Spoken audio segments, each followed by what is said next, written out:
Welcome everyone to welcome everyone to MTP on the 617.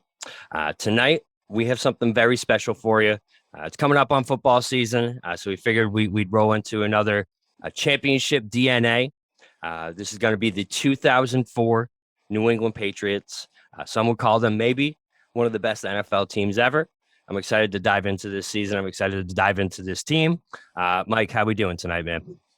We're doing good. I mean, especially with everything that's going on right now in 2022 with the Patriots, it's always good to look back and remember the quote unquote glory days. And I think we'll get into it. But this was the definition of a wagon. This team had it all. So I think it'll be awesome to at least talk about it with all of you, because by the time we all first got together, I mean, this is way in the past. So I'm excited for this. Joe, how we doing tonight, man? I'm doing great. I'm excited to talk about this one. I mean, Mike is spot on here. I mean, when they realized what they had after the 2001 season, they bolstered everything they had already a championship defense. And then you had a second-year quarterback, technically a rookie in Tom Brady, who just won a Super Bowl, and they just built on top of it and had a setback in 2002, but the next 2 years were huge. And yeah, I'm with Mike. I mean, this team was there really wasn't a weak spot on this roster in 2004. Rayshawn, how we doing, man? I'm good. I don't know if you can hear it, but I have brought my own cannons that are already going off in my my apartment. So, and yes, for the content purposes, they are cannons. So we're firing the cannons early here for the 04 Patriots. Yeah, like Mike said, wagon, like all capital letters. It was SmackDown City from beginning to end, man. Like I can't wait to unfold and talk about the past, since the present is not so wonderful at the moment. But 04 was a time that we can kind of bask in our glory, because we were limitless. Yeah, man. This team was the definition of limitless. Now, before we get into what a wagon this team was and championship moments and all that, I just kind of want to bring everyone back in the time machine a little bit. All right, 2004 is a long time ago, so I kind of want to give you a little bit of an overview at what was happening in the NFL going into the 2004 season. So just to kind of date exactly where we're at here, we're talking best record in the league, obviously, was the New England Patriots. We'll get into that. They went 14-2.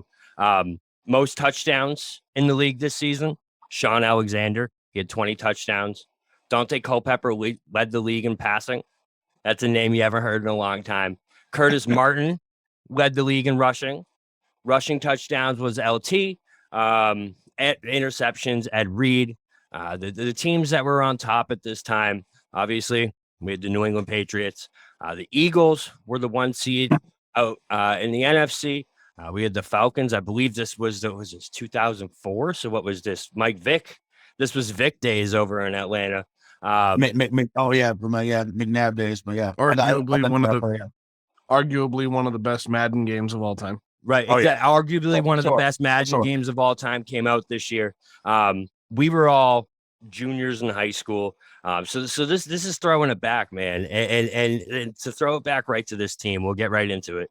These New England Patriots, man, I tried to come up with a championship moment. I have a few different things that did stand out to me. But it's hard for me to have a championship moment when you're a defending Super Bowl champion and you add an absolute workhorse to your only weakness coming into the season and Corey Dillon. That, to me, was the championship moment of this team, because that turned them into a Super Bowl champion who, I don't want to say overachieved, but a Super Bowl champion that, definitely played better to your eyes than they looked on paper, right? Then you add in Corey Dillon, and this team just turned into an absolute wagon up and down the field. Just to go over some stats with you, Brady had 28 touchdowns, 3 picks, over 3,600 yards. Corey Dillon had 1,600 yards this season, leading the team in passing. I love your optimism, Bobby, but Brady had 14 picks. You're looking at his interception perception. Yeah, there we go. Percentage. So, anyways, 28 touchdowns, 14. 28 to 30 is what we do, but we'll talk about that. That's a fact. That's a little Freudian slip for you right there. And we have David Givens led team in receiving, followed by Patton and Branch. So an absolute wagon of a team. A defense that included guys like Eugene Wilson, obviously Teddy Bruschi, Troy Brown, funny enough, Rodney Harrison, Randall Gay, Ted Johnson, Mike Vrabel, Willie McGinnis, Vince Wilfork, Roman Pfeiffer, Asante Samuel, Ty Law, Tully Bantakane. Just to name Tully a few. Bantakane. I had to throw him in there. I love Tully all time. Yeah, man. I mean, just up and down this roster, just an absolute wagon. So, I mean, I it was tough for me to find a championship moment besides that Corey Dillon that really was like, this team is going to be something. I mean, I don't know. Rayshawn, you said you had a couple. What do you think, man? Well, no, mine was just really games, man. So obviously, opening night, you face the Colts. Obviously, you still, and at that time, we talked about this on a previous, championship DNA because there's so many, thankfully. We owned Indianapolis at the time. It didn't matter if it was AFC East, AFC Central.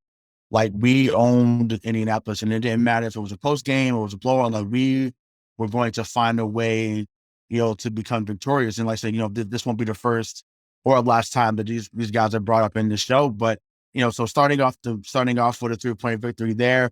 And then even like the Pittsburgh game, right? So obviously they had reeled off 7 in a row. Going, Pittsburgh finds a way. I think this is Roethlisberger's rookie year, if I'm not mistaken. Yep. And that Pittsburgh team was special. I don't know if Amos was on that team, but 15, they went 15-1 that season. Yeah, they went 15-1 that year. So I mean, they were a very, very good team. Coming in. So I think just that loss, kind of humbled New England because obviously they just came off the Super Bowl and they had won 2 out of 3, and it was kind of they were feeling themselves at that moment. And I think that loss kind of propelled them to what we end up seeing later on that year. So those are 2 things that come to mind. But obviously, I know we have other moments that we'll dive into. Yeah. So just to touch on that Pittsburgh loss too, that definitely was a big turning point in the season because you're right. I believe it did humble them. I think they even talk about that in their America's Game episode. But going into that game, it was 18 straight. And that was an NFL record up until that point that wouldn't be broken until 2007 New England Patriots. But yeah, Mike, do you have a special moment that stands out to you from this season, man? Yeah, honestly, for me, it's the game. It's 3 games before. So it's their game against Miami that they won 24-10, where Brady was outdueled by Jay Fiedler in that game. Like that game, if you remember, that was Brady's worst statistical game as a pro up to that point. I think he went like 7 of 20 for 76 yards or something like that. It was awful. Yeah, 7 of 19, 69 yards. Yeah. And that team was still able to put up 24 points and hold the Dolphins 10. The Patriots at that point are 4-0. The Dolphins are 0-5. And that was, Belichick, especially in this era, was really prominent in talking about it doesn't matter how it looks, it just matters if you win. And I thought that this game was the perfect summary of that statement because offensively, they looked terrible through the air. I mean, on the ground, Corey Dillon had like 95 yards rushing on 18 carries. Shout out to Patrick Pass, 10 rushes for 37 yards. Yeah, but the defense really just held it. And I don't know. I just remember. I don't remember what quarter it was. But the Dolphins were driving. They got to the 1-yard line. Jay Fiedler drops back. Somebody hits him. He cracks his ribs, so he's out. They bring in the backup quarterback, who the next play suffers a concussion. He's out. And then Roosevelt Colvin breaks up a pass on 4th and 12 to hold him at the 1-yard line. Like that is the game that I think really encapsulates the first run of the Patriots, but also that they could still win ugly. And you know what the greatness and the versatility of this team was shown in this game, Mike, because the last actually this was before he got here, so I guess this is a completely moot point, but the name jumped off the page to me. But in that game, future Patriot Wes Welker hit a 29-yard field goal for the Miami Dolphins. So Wes Welker scored 3 of their 10 points in that game. But yeah, future versatility for the Patriots. Future versatility. But I mean, look at the versatility. Like Mike just said, I mean, this team was a quintessential Bill Belichick Patriots dynasty team. If one facet of the game couldn't get it done, at least one of the other two was going to get it done. The special teams or the defense or the defense were going to come through if the offense faltered that day. And that was the type of trust and ability that Bill had in not only his coordinators, but his team and that he had in his offense to, get it done where they could. And then, everybody else would pick it up. It's just when you think about this, right? Like Brady to go 7-19 for 76 yards. He threw a pick. So you have a turnover, but the fact that the Patriots were able to force 2 turnovers, and really just hold the Dolphins to, I think it was under 75 yards rushing, and that defense was just everywhere, and they held the Dolphins to 7 of 19 on third down. And by the way, like that's bad. The Patriots were like 4 of 15 on third down. Like this was a bad game. If you look at the stats, if you can remember, you would just looking at the stat sheet, you would say there's no reason that the Patriots won this game, but it's because of the way that they played defense during the course of this game. They were able to walk away with the victory, and after the game, I'll never forget. That's the only time I've ever seen Belichick smile within the first 6 weeks of his season when he was asked, congrats on the win. So yeah, it felt good to beat them, to get number 16 against them. And smiled. Like that was a shot right at that moron Don Shula and the Miami Dolphin organization. Yeah, I'm totally with Mike on this one. I think this was the game because not only that, I mean, this was still in the time where the NFL had bye weeks in week 3, which was insane to me. Week 4 is even still a little early to me, but the Patriots had a week 3 bye. So coming off that bye, I mean, they had to hunker down and really break off a good season, and they did. They went 12-2 after their bye week. But Mike, just looking at it, it was 63 net rushing yards, and Fiedler had threw an interception and was sacked 3 times. So I mean, it was amazing to watch this team. We thought the 2007 team was great. I mean, the offense was obviously high flying, but I mean, just the numbers that this team put up, in these games was insane. And not to belabor the point, one last thing, Bobby. Like, no, you're fine. This isn't like the 2010 Miami Dolphins. This Miami Dolphins team had Zach Taylor, had Jason Taylor, and then had the Patriot killer Orlando Mare as the kicker. Like Orlando Mare, what a name. This is the team that we can talk about later in the season. But historically, when we went down to Miami, they kicked our ass every single time, except for that one time when Brady hit Brown at the end of the game to score the game-winning touchdown. But like this on paper was a formidable Miami team that was always playing us tough. And the fact that you could have 2 dumpster fires of stats offensively and still come out with the victory by double digits, I mean, that just proves how well-rounded this team was. Hey, and not for nothing, this isn't the Miami Dolphins show, but what a quarterback room that team had. AJ Feely, Jay Fiedler, and Sage Rosenfels. I mean, what a quarterback room. Not one ever rated above a 72 in that. Never. So another before I jump into where this team stands in history, because I do want to get into that, because this team, like I said, was just an absolute wagon. I do think they belong on that upper echelon and upper tier of all-time teams, honestly. But I just want to talk about, well, you guys kind of just touched on it, how well coached this team was. This coaching staff is honestly one of the best coaching staffs I've ever seen. The staff was Charlie Weiss and Romeo Crennel were OC and DC, right? Then we have assistant coaches here. Current head coach, Brian Dabble.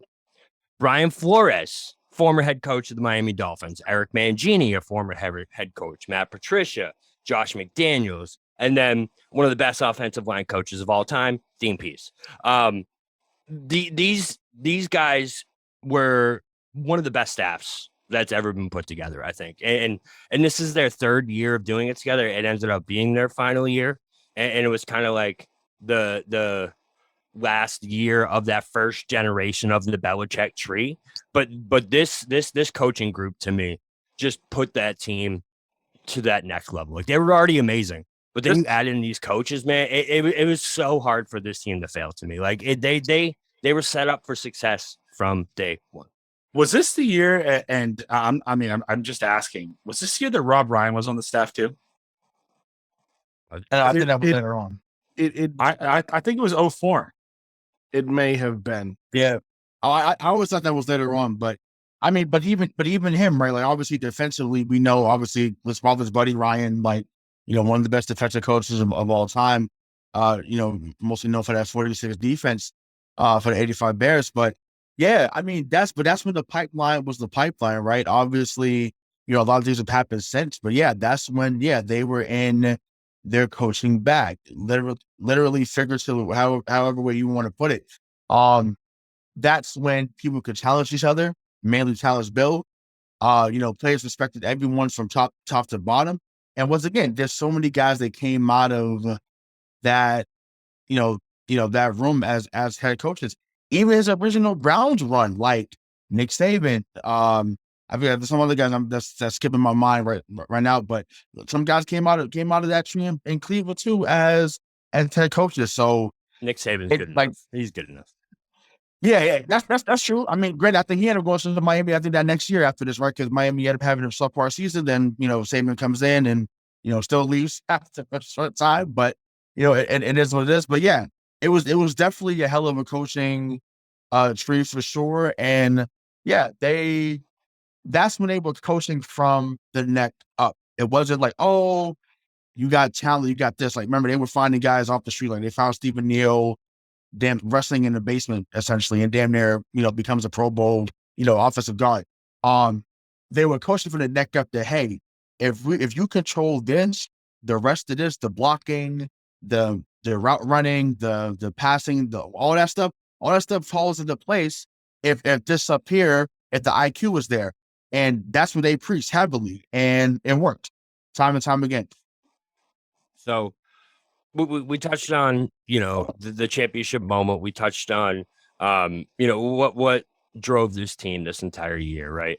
And that to me was well, we didn't really touch on it, but to me, what drove this team this entire year was to be a dynasty. This team knew they were great. They wanted to be great, and they wanted to make a spot in history. I mean, you see it once they actually, spoiler alert, once they win the Super Bowl. They're all dynasty. They're holding up the newspaper that says they're a dynasty. Like, they relish that, and I think that kind of goes into how great this team was and how great they knew they were. I got to ask you guys. I saw them listed. So, in terms of their mark on the NFL, in terms of the greatness of this team being the last iteration of the first Patriots dynasty. Where do they rank first all-time Patriots teams, right? Because obviously there's some great ones. And where do they rank all-time for you, Joe? I'll go to you first. It's interesting. It's an interesting question because you have so many teams to choose from in the last 22 years, right? I think the 01 team is up there just because of what they accomplished with quote unquote so little. It was kind of a, I don't want to take Eckersley's line from the other night against the Pirates where he said they were a hodgepodge of nothingness. I mean, they were NFL football players, and they were put together, and they had a rookie quarterback who came in and lit a fire under their ass. And really, they were also predominantly built by Bill Parcells, and they've gone to a championship 4 years prior. Sure, and that defense was still primarily built by Parcells in the 03-04 seasons, right? So it was cool to see Bill put it together. Now, I mean, that's why the 01 team is way up there for me. I think the 03 team was they were coming into their own. I don't think they were one of the best ever. I think the 04 team, of the 6 Super Bowl teams for the New England Patriots, I think the 04 team is the best. I just think from top to bottom, it was the only time we saw Bill Belichick go out and get a premier running back to be the centerpiece of the offense. I think we can still go along with Mike's idea of you can't win a Super Bowl when the running back is your best player, but you sure as hell can when he's that much of a compliment. I mean, he had 350 rushing attempts. Tom Brady had 447 passing attempts that year. And those are just those two guys. We don't see that in the NFL at all anymore, not to mention on this Patriots team. And, for David Givens, who was, for all intents and purposes, an underrated wide receiver in the NFL, to have they had 2 800-yard receivers that season. I mean, it was just top to bottom from the head coach down to the 53rd guy on the roster. It was the best team the Patriots have ever put on the field. In my mind, without a doubt.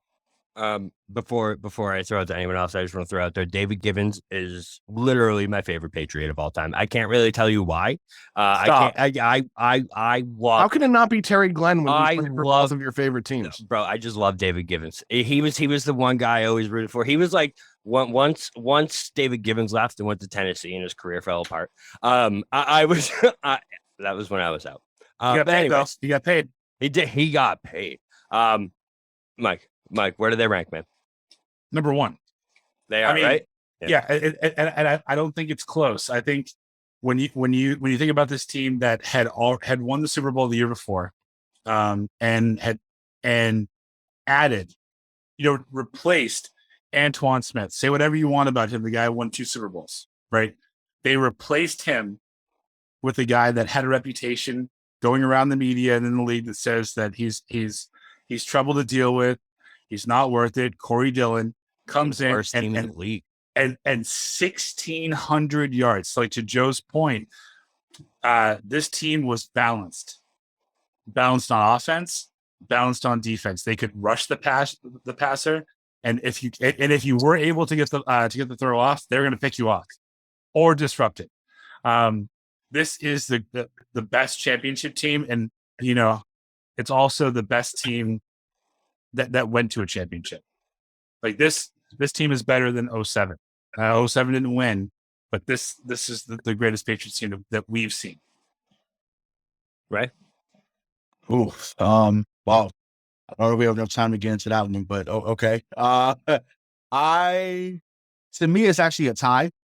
And not even with the 07, obviously 07 didn't win, but to me, it's a tie with the 2014 team, and obviously we'll get into that at some point. So that 2014 team, even though how they started out, that team was special too for revisiting. But we'll get into that some other time. But this is a tie for number 1. This team was unreal, and it put the culmination together of we're the baddest men on the planet, and there's nothing you can do to stop us. And this was the era, like you said, when people were like, "Oh, I'm staying with a player because they do this, they do that." They were bringing him in. Remember, Rodney Harrison was considered the head case in his later days in San Diego. He couldn't play this, he couldn't play that. Brings him here, makes him a 2-time champion. Obviously, Dillon, has this 3 or 4 year run here in New England as well. With that 1,635-yard season in year 1. Yeah, he was the focal point. He was the man. And I just think that, this is the most balanced team they've ever had for sure. That won. And I think it's time for one. Like I said, to me, that 2014 team holds a special place with me too, personally. But I got to go with, they're definitely time for one in my opinion. Mike, quick stat from Mike, because I know he'll like this. Mike, in his career, in his entire time in Cincinnati, Corey Dillon had 45 touchdowns. In 3 seasons with New England, he had 37. Beautiful. It was I heard this earlier. Those are all rushing. Cincinnati for 6 years, right? I think the most games he won was 8 in those 6 years. And most years they were below 4. There was a couple of years they were like 2-14, and this dude still was rattling off 1,300 yard seasons. So him and Fred Taylor. I mean, Fred Taylor, they had a good They had a good run in Jacksonville when they made the AFC Championship game, but they Rayshawn just casually dropping like, yeah, remember that time that Fred Taylor? No, I'm saying there were similar players like that, and that's what happened, you know.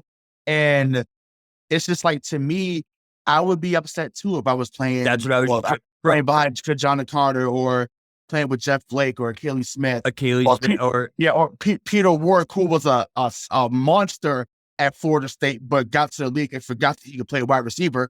You know, once again, that's a whole other show for another day. But I mean, my God, I'd have been upset too. I'd have been pissed off. Playing with that caliber or lack of talent, you know, in Ohio, and it's cold all the time too, and among some other stuff. So yeah, he probably thought it was a breath of fresh air to come to New England and help dominate, and we saw that on display. And I didn't know that stat, Joe. So I'm glad you brought that up, because I'm not surprised that it was that close.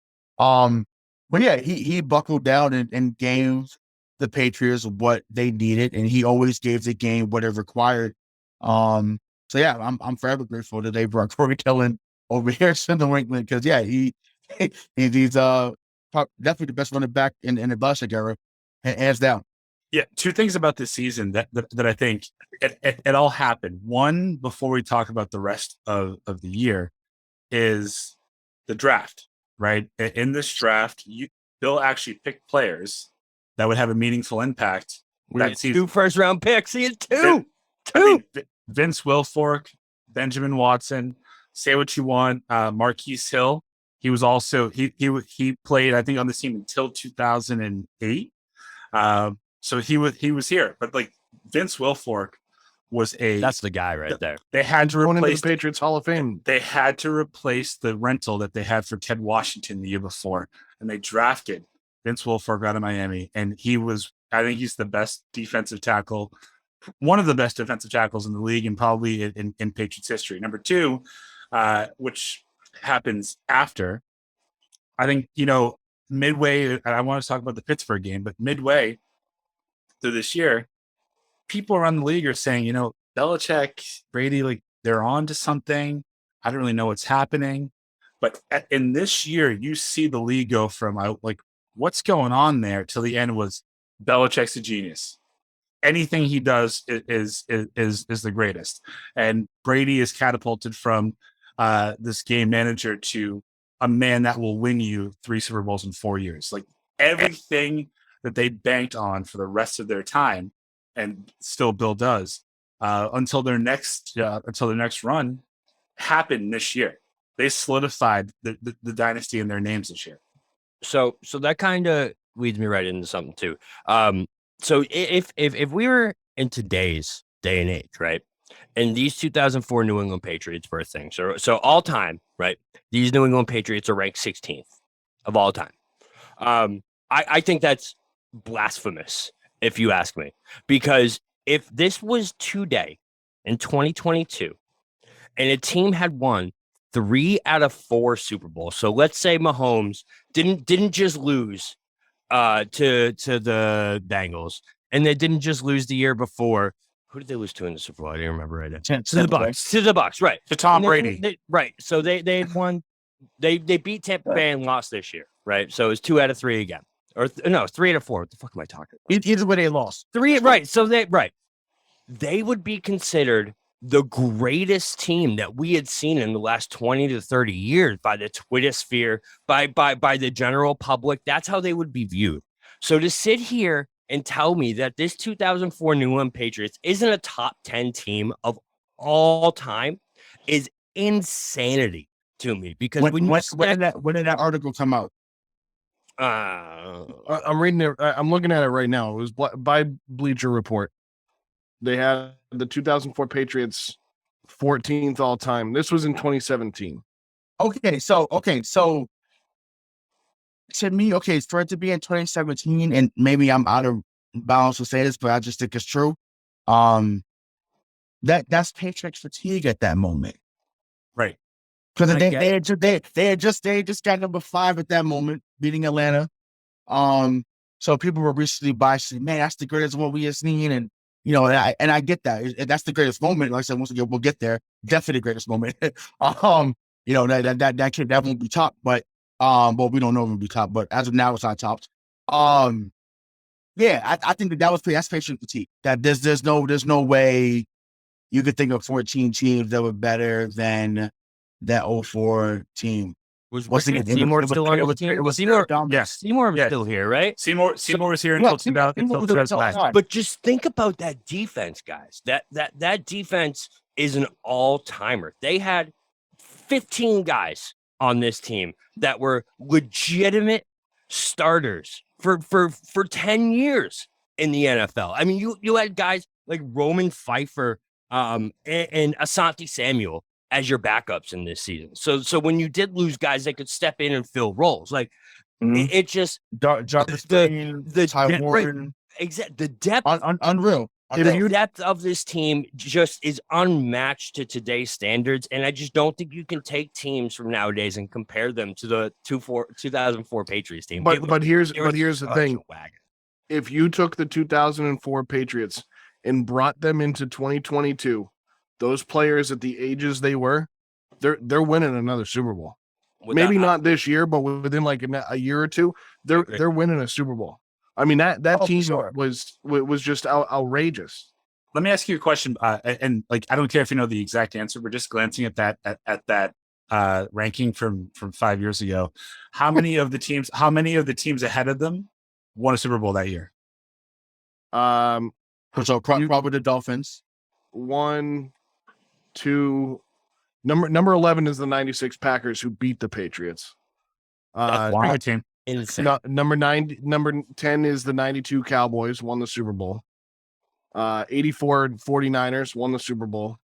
85 Bears won the Super Bowl against the Patriots. Yeah. 66 Packers won the Super Bowl. That was Super Bowl 1. So I guess that's meaningful. That's not right. The better way to frame this question: are there any teams above the Patriots on that list that did not win the championship that year? Yes. The 2007 New England Patriots. Yeah.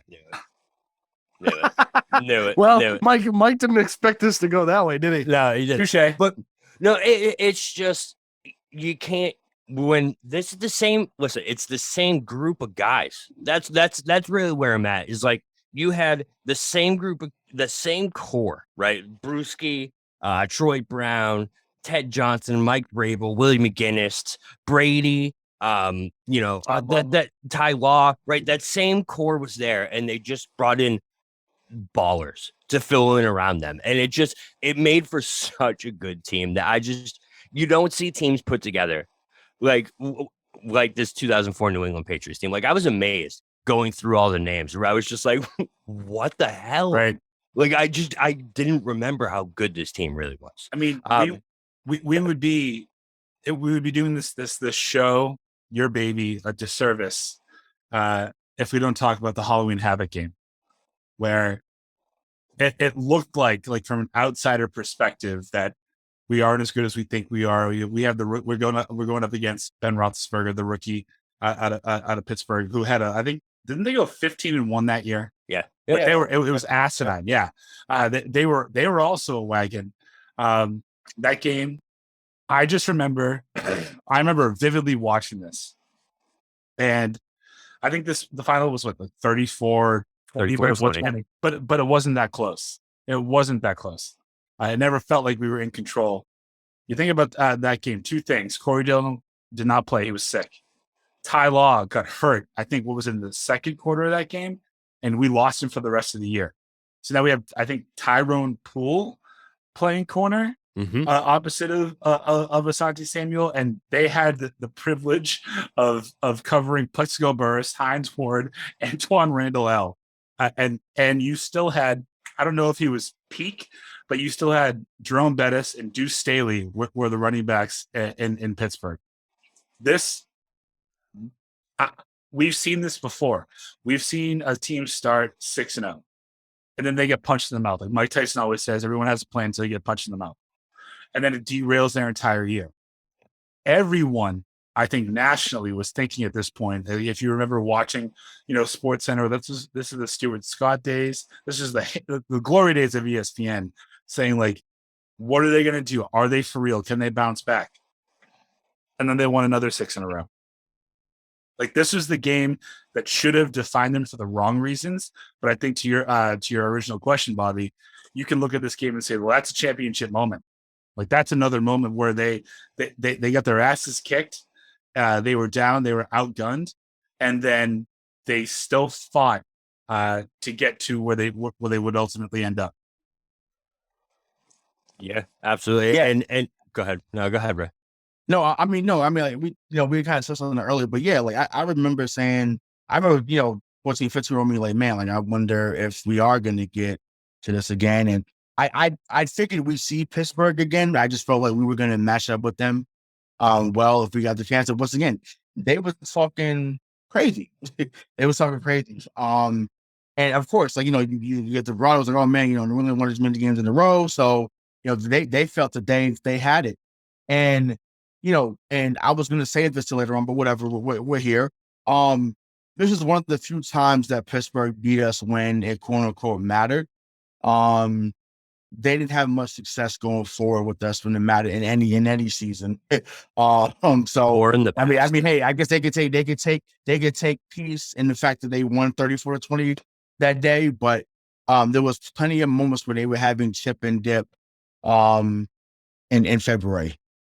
Yeah, so agreed. Now, agreed that the national media did look at that. I remember this. They did look at that loss to a rookie quarterback, which was a big thing with Bill Belichick. It turned into an even bigger thing that later in his career because it just got absurd. But at the time, it was still a big deal. But when you look at that, yes, that was the narrative. But like the Steelers were 6-0 at that point, and they ended up 15-1. So listen, you lost to, yes, you got dominated because they did 100%, but you lost to a 15-1 football team. To me, the other big moment and the other thing that showed resiliency was that loss to Miami. Now, I know we can't move on to the playoffs without talking about this. The biggest collapse in the history of the NFL, I think it was they were up 14 until, again, another later episode. They were up 14 with like 3 minutes and 43 seconds left and blew the lead. And it was against, like we said earlier, Jay Fiedler and the Miami Dolphins. Like, this wasn't a good team that you just blew this. It was AJ Feely. It was AJ Feely. I think they were 2-11 at this point. So it was a big glaring, like, what's going on? I can't believe this team lost this game. What did they follow that with? 3 straight wins to end the regular season. Or 2 straight wins to end the regular season to wrap up the 2 seed in the AFC. So it's just, when you look at resiliency, this team just had it, like 100 up and down the line. Fun fact for you guys. So you guys talked about that earlier Miami game, the ugly loss. It's funny because that might be the same night that it was a championship turn for another team, the 2004 Red Sox. That happened to be game 3 of the series against the Yankees, was that same night of the 24-10 win against the Dolphins. It's a little fun fact for you guys. Yeah, what a great time to be from Boston. Yeah, man. In 2004, huh? And you mentioned after the loss to the Dolphins, they went on to beat the Jets and the 49ers. It's so typical of Bill Belichick a Bill Belichick coach team at this time. After they lost to the Steelers, they went on to win those 6 games. Following the Steelers loss, they almost doubled up the Rams, beat them 40-22, and then they beat the Bills by 23, 29-6.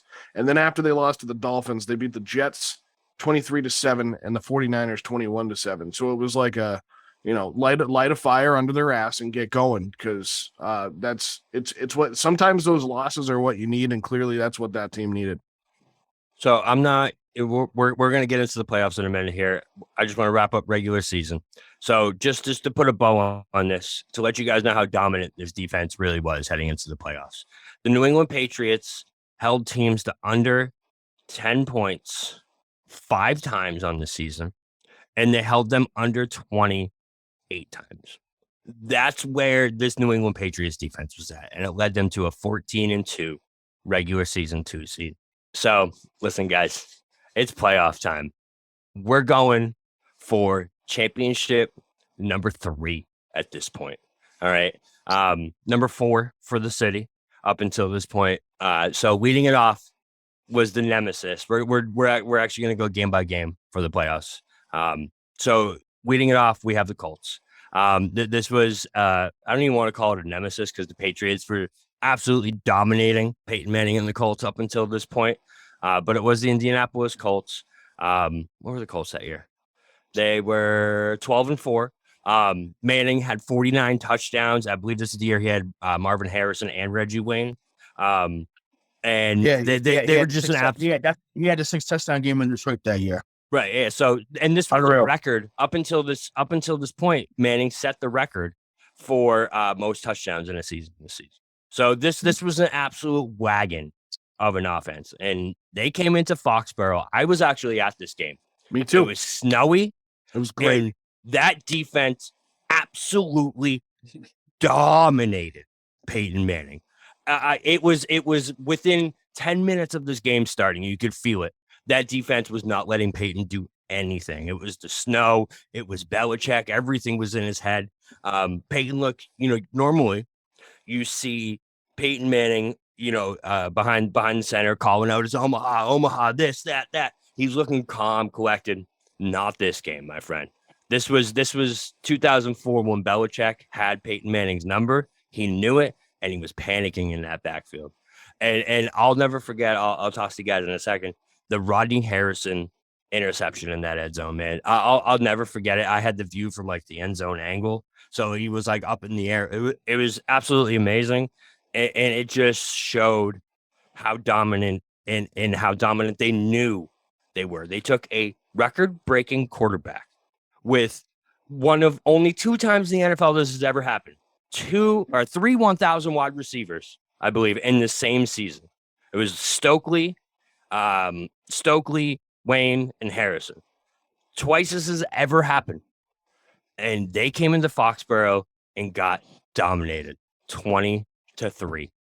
They scored 3 points. They averaged over 30 points in the regular season. So if that's not putting the NFL on notice, letting them know, like, listen, this shit comes through New England. And there's nothing anyone can do about it. I don't know what is. 284 total yards for the Indianapolis Colts in that game. Unreal. The Patriots had 15 minutes and 27 seconds more of time of possession. A lot of things was, the Indy defense actually played pretty well in this game too. But you talk about the defense holding Peyton Manning down, 238 yards and an interception. Edgerrin James, one of the best running backs in the league at the time, 14 attempts for 39 yards. And Reggie Wayne dropped and lost a ball in this game, and so did Dominic Rhodes. So I mean, we're talking about dudes that were dudes. Dominic Rhodes. Yeah, dudes that were dudes, and they were dropping passes and throwing interceptions, losing fumbles, couldn't gain any yards. And man, I mean, to bring you back to that game, I mean, I remember that game. I remember who I went with. It was snowing. It depends on where you look, but the wind chill was close to 0, give or take a few degrees one way or the other. The snow was not normal snow. It was that weird snow that like melts immediately. So it's basically rain, and it was disgusting. It was an absolutely gross game. It froze on you. The moment you moved, you were cracking, but it was awesome. Because I'm one of the biggest Peyton Manning guys probably in the country. I think Peyton Manning is one of the greatest quarterbacks. I mean, I think we all think he's top 5. Definitely at least top 5, Jeff. But to see him go down like that was just so sweet after such an incredible season. And, not for nothing. I think we've kind of danced around the bush on this one, but the AFC at this time was incredible. Like the teams that were in the AFC, I mean, you had the Indianapolis Colts, you had the Pittsburgh Steelers. The Ravens weren't great at this point, but they were at least still hanging on. You had the Patriots. The Jaguars were even kind of good at this point, and the Titans, and the Titans were good. Right. So I mean, the AFC was not an easy road to get through, and the Patriots made this one look easy, and it was sweet.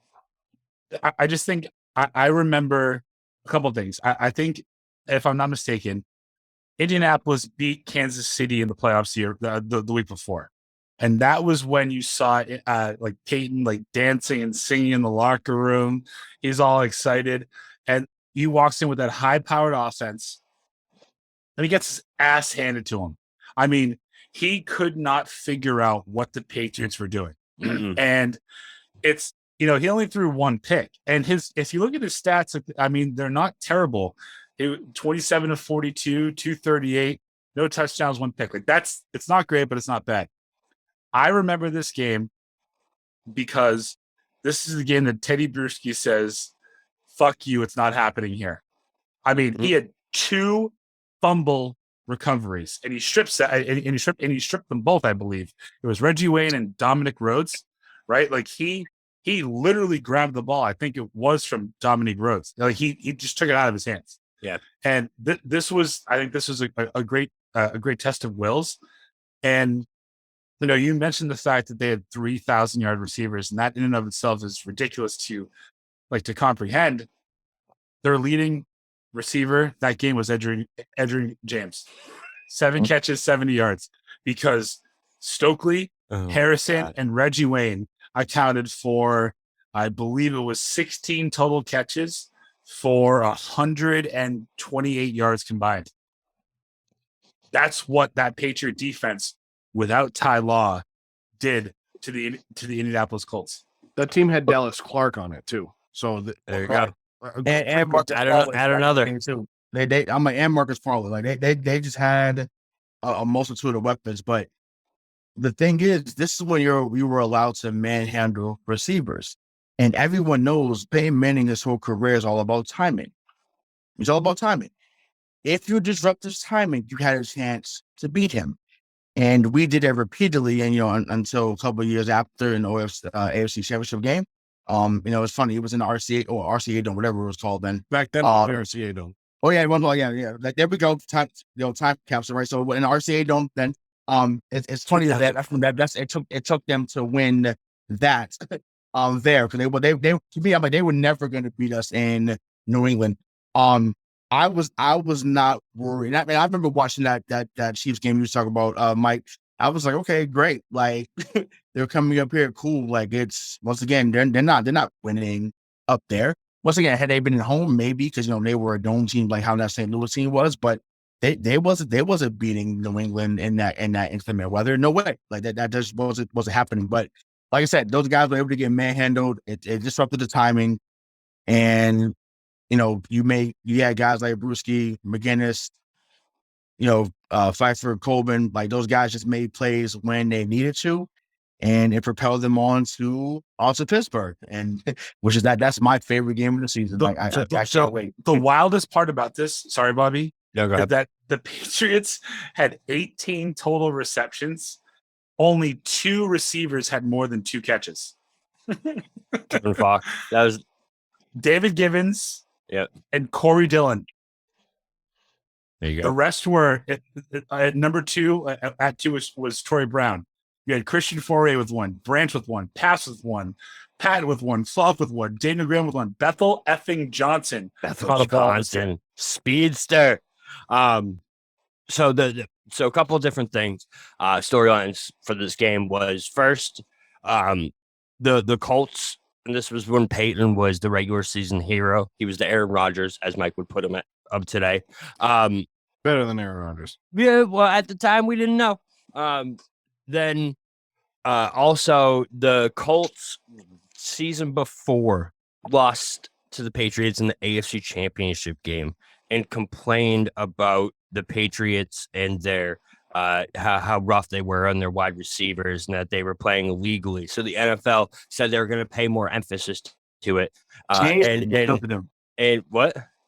I said they changed the rules. Right, exactly. Yeah. And guess what? It didn't matter. More. You still came into New England and still got your ass dominated, Peyton. You can bitch about the referees. You can bitch about this. You can bitch about that. But when it comes down to it, Bill Belichick owned you. And he owned you in this game. No 3 men in NFL history have had more rules changed in the league because of their style of play or their style of coaching than Bill Belichick, Tom Brady, and Peyton Manning. Right. That's a fact. It's Not opinion. Not So next, we have. So Patriots dominate the Colts. We're moving on, and we're moving on to one of our only 2 losses of the season. One that we definitely all had circled. I know I did at the time, and that was the goddamn Pittsburgh Steelers. And not only that, but we were going to Pittsburgh as a 14-2 team. We were going to Pittsburgh against the 15-1 Pittsburgh Steelers. And do you know what happened, guys? Do you know what happened? We, as Ray would say, we waxed that ass. We waxed that ass, baby. It was, though. And No. I knew you were going to say that. We were up 24-3 at halftime. they came back. I know. Yeah. It got close at the end. I just think because we didn't do it justice when we talked about it at the regular season loss, and that's my fault. But you think about this Pittsburgh defense. This is James Ferrier, Troy Polamalu, Larry Foote. I'm pretty sure. Jason Gilden, I believe, right? Yeah. James Harrison, Ike Taylor, Joey Porter. Those are your starters. This was when Joey Porter was. This is when Joey Porter was that dude too. Right. This was like the height of the Bill Tower powers in Pittsburgh. Right. Yep. And I just think when you think of the fact that we're up 24-3 in this game, it feels like it's going to be another rout. And then to their credit, they mount a comeback. And Brady didn't have a great game. Like it wasn't his best. I think he was like 14-21. I think it was 207, 2 touchdowns, no picks. Yeah, but Ben was very uncomfortable, right? Very. I mean, it was almost like he was I can't say that. So he was 14-24. That's it. Show's over. I didn't say it. It was 14-24, 226 yards, 2 touchdowns, 3 picks. Like they needed him to be better than he was, and this is the game. It happens one game a year for a rookie who's having an outstanding year, but this was the game when he was set back. Now, obviously, we know what happens in the next year. It's great, but this game, if you want to look, I mean, Corey Dillon wasn't great. I think he had 24 carries for like 75 yards.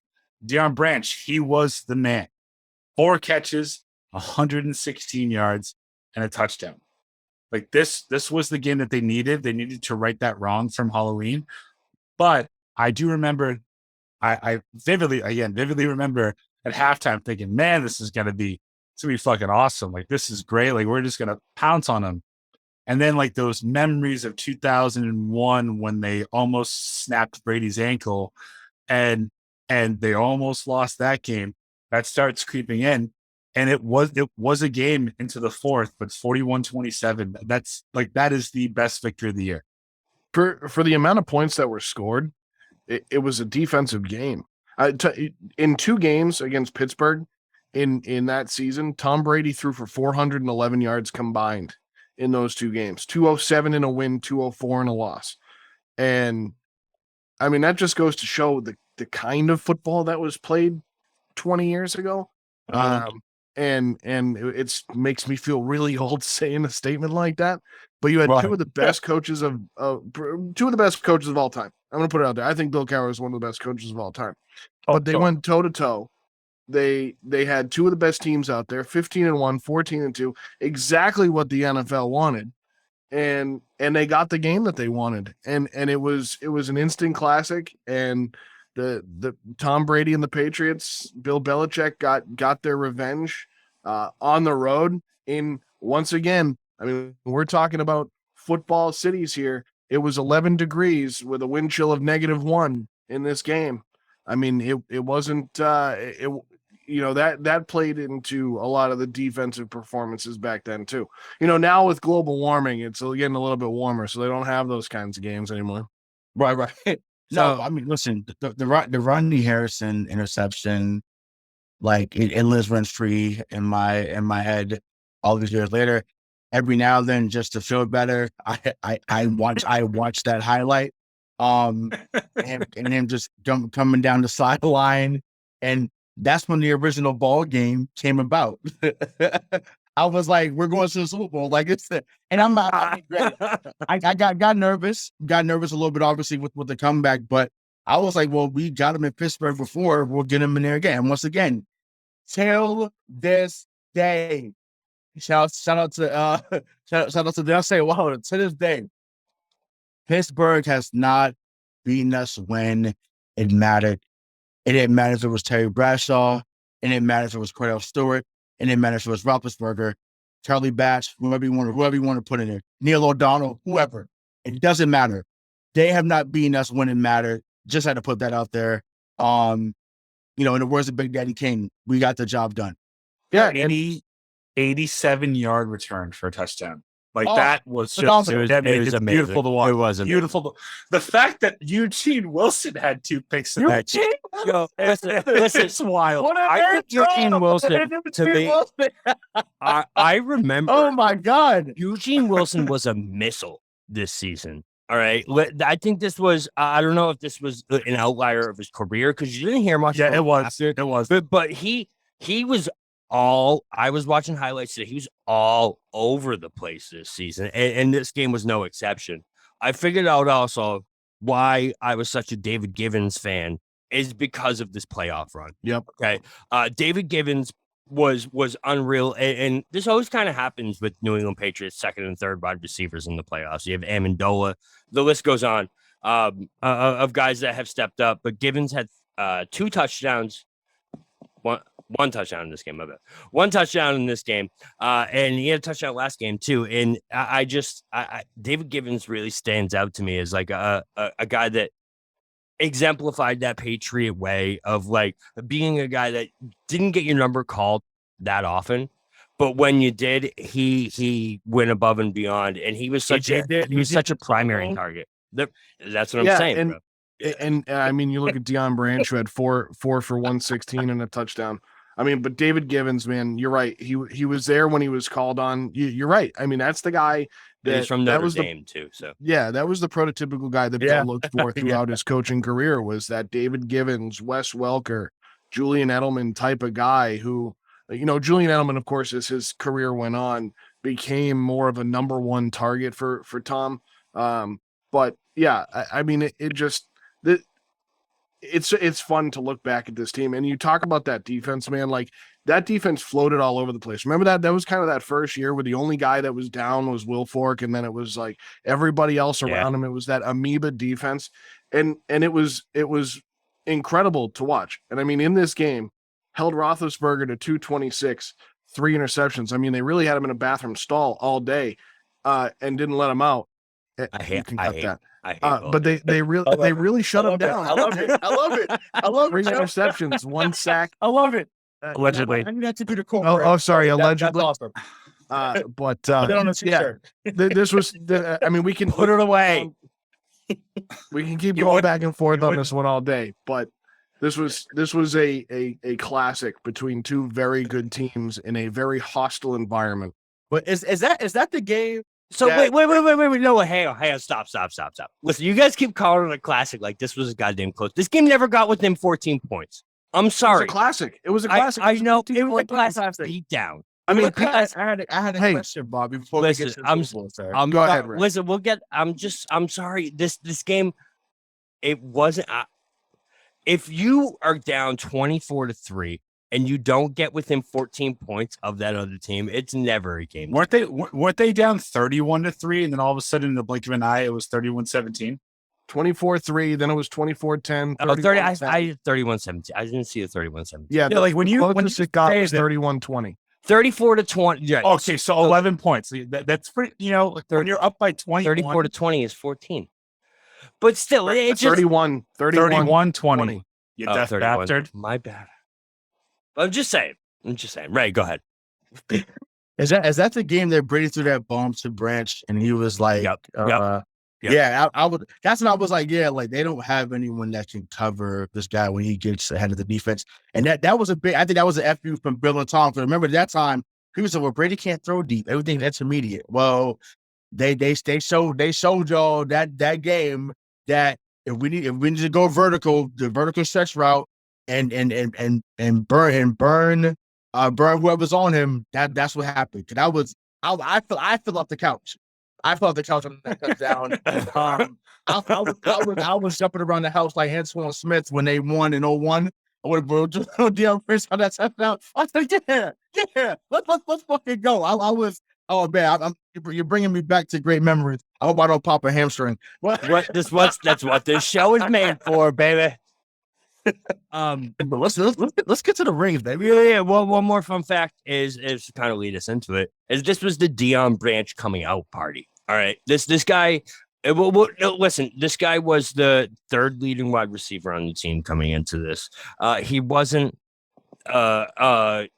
household name, so to say, until Super Bowl.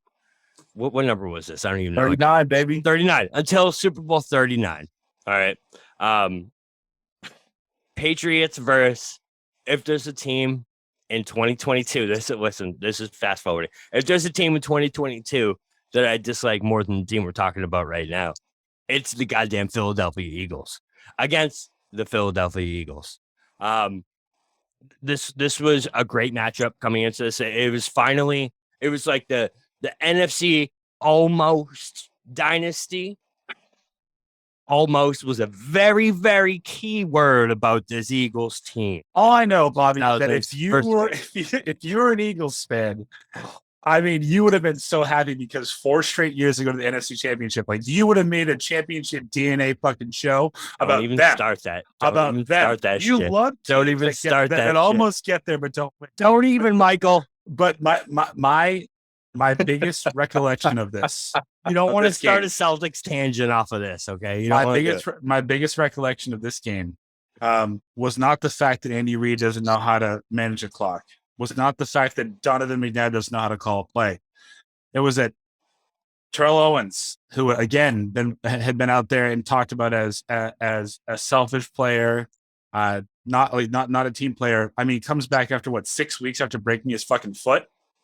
And it was his leg. It was his leg, wasn't it? I think it was his. I think it was his foot or his ankle. Fibula, yeah. Yeah, it was his fibula, bro. It was his leg. He puts 9 catches for 122 yards up against you. Like he balled out. He balled out this game, and you still withstood that. And this is also another part of the pattern where the Patriots don't score in the first quarter of a Super Bowl that they're in. Yeah. No. Either team scored in the first quarter, which was Right. good. But Mike, you mentioned the Andy Reid not being able to. It's so amazing how many good coaches were in the league at this time. You had Bill Cowher, you had Tony Dungy, you had Andy Reid, and yet I'm sorry, guys. I understand they make hundreds of thousands and millions of dollars to coach NFL football teams. All you got to do is play Madden, and you'll understand how to manipulate a clock. Like it always blows my mind seeing it, and you're watching it and you're seeing it on TV, and it's like I almost want you to learn how to manage the clock just so you don't frustrate me. And Andy Reid did it again in this game, and I don't understand. And he did it a couple years ago with the Chiefs. Like he's never ever learned how to manage the clock. That didn't happen yet, Joe. This is 2004. I understand, but I was bringing it back to the present day. Now we're going back to 2004. But my favorite moment from this game was the Mike Vrabel touchdown from Tom Brady. It was the second score. It gave the Patriots the lead, the 14-7 lead at the time in the third quarter. This was a great game. And also, like you said, Bobby, to be an Eagles fan at this time was just heartbreaking. Maybe that's why everybody from Philadelphia is pissed off all the time. For them to go through the run that they did, I think they're still hurting from it. And it's kind of how Buffalo felt for a while in the 90s, and I think right now they're starting to heal from it. And I think that they're gonna. No, I think the Eagles kind of rectified themselves. Yeah, they got some. I don't remember that game. Oh, great. Well, in 2004, if you remember the defense of the Eagles, right?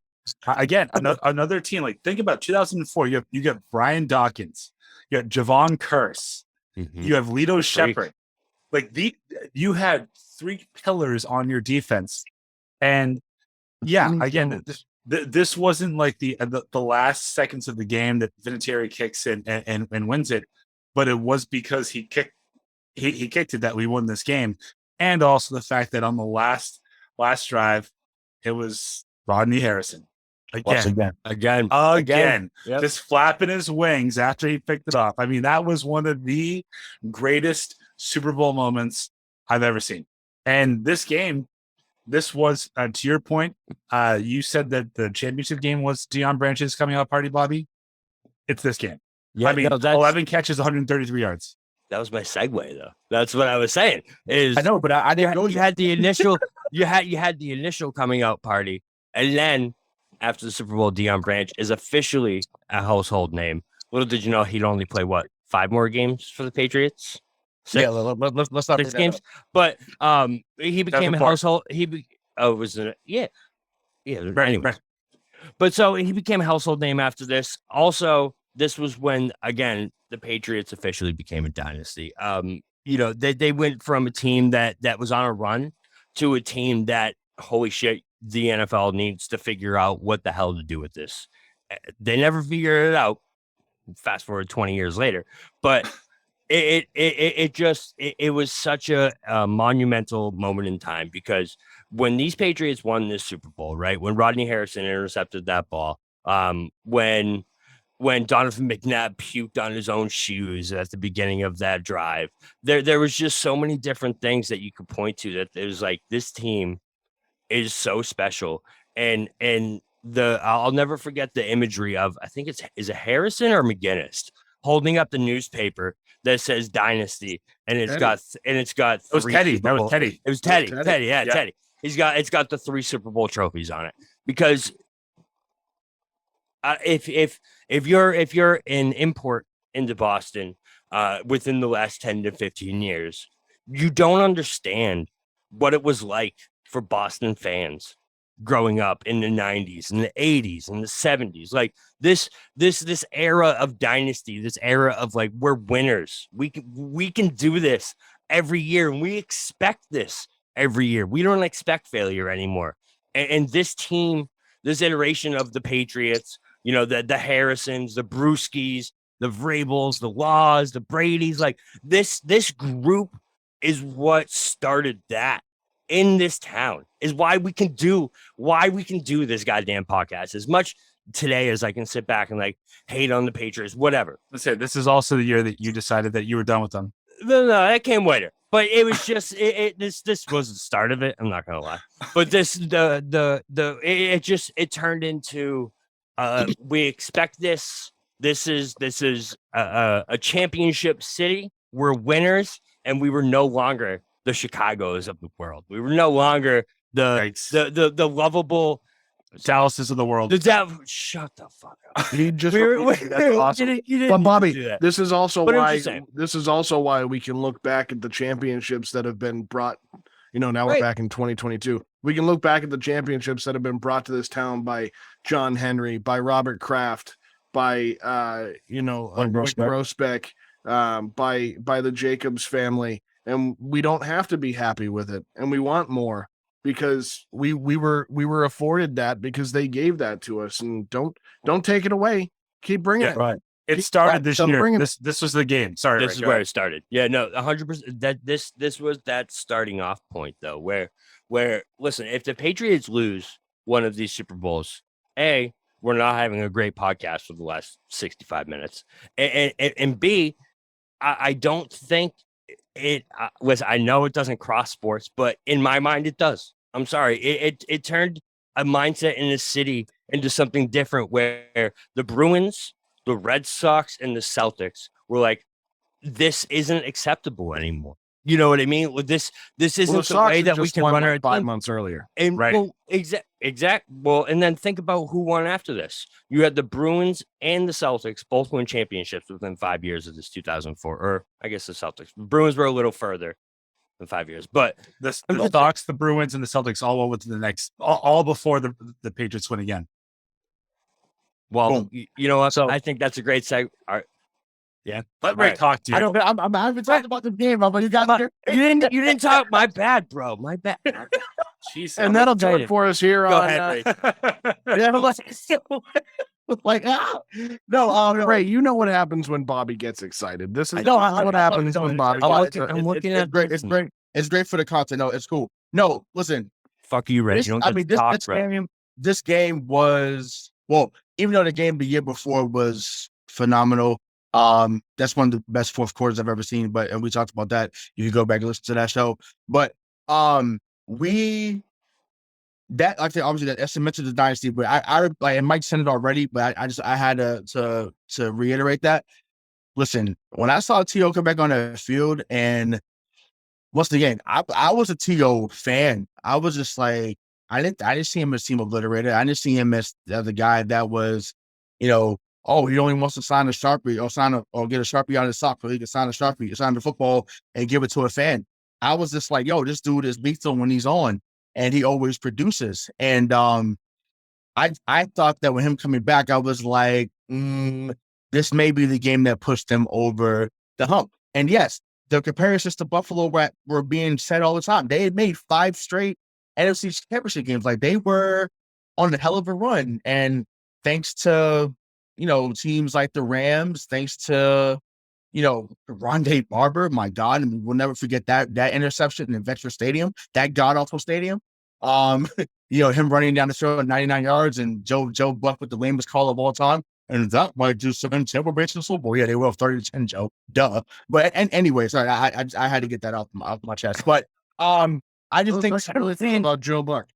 Yeah, well, we all don't like him. You're my favorite Joe. But and I've called games with you, so I can say that I've called games with you. So I can vouch for that. But anyways, I just think this game was something I probably was the most nervous out of the 3 in those first 3. Because I thought Philly was so good, and I said, man, they finally got it together offensively. Remember the, Pinkston and Thrash and Freddie Mitchell, then with T.O., Terrell Buckholzer, Brian Westbrook, like they really had, I think L.J. Smith was at pen into it, if I'm not mistaken at the time. Like, they had a hell of a team offensively. And then, we talked about, the Shepherds and Sheldon Jones, all those guys, but forgot about Hugh Douglas. Like, they had, Weapon X, like I said, Brian Dawkins was the guy. So they had a squad. Like, it wasn't like, they just kind of, whippered their way up there. Like, they were a dominant team. And I thought once they got T.O., that was going to put them over the hump. And thank God that it didn't, because they just had too much turmoil within that organization. But yeah, they were a hell of a team. And I'm so glad that we ended up coming out victorious, because that really was the one out to 3. Well, I mean, obviously, no one expected us to beat the Rams, but I'm saying, like, once they had won, I was like, yeah, they can mess around and lose to Philadelphia if they don't bring their A game. But luckily, that defense made plays when it mattered most, and we got 3 out of 4, and we're here talking about it. So there's nothing more Rayshawn to me than it being the 3rd Super Bowl championship. And him being like, yeah, this is the one I was the most nervous for. We had one all. This is the one why do you agree?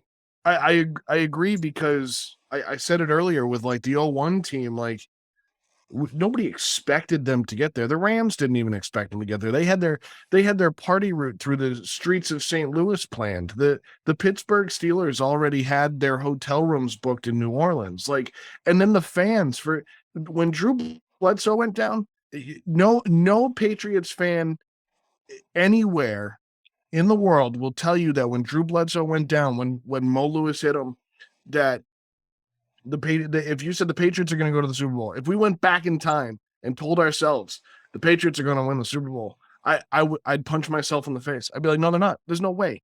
And then this kid comes out of nowhere. But then in 2003, right, in 2003, they put on another defensive show. But it's like, then they go up against Carolina, and that Carolina team, I don't want to take anything away from them. Jake Delhomme had a really good year that year. They were a good football team, but they didn't really blow anybody out of the water. They didn't really blow anybody away. But when they were the 08 Cardinals, right? Yeah, when they got before them, yeah, that's a good way to put it. But when you got to the 2004 season, Now it was expected. They had a target on their back. They had won 2 in the last 3 years, and no one expected this team to come out and be on the verge of being a dynasty.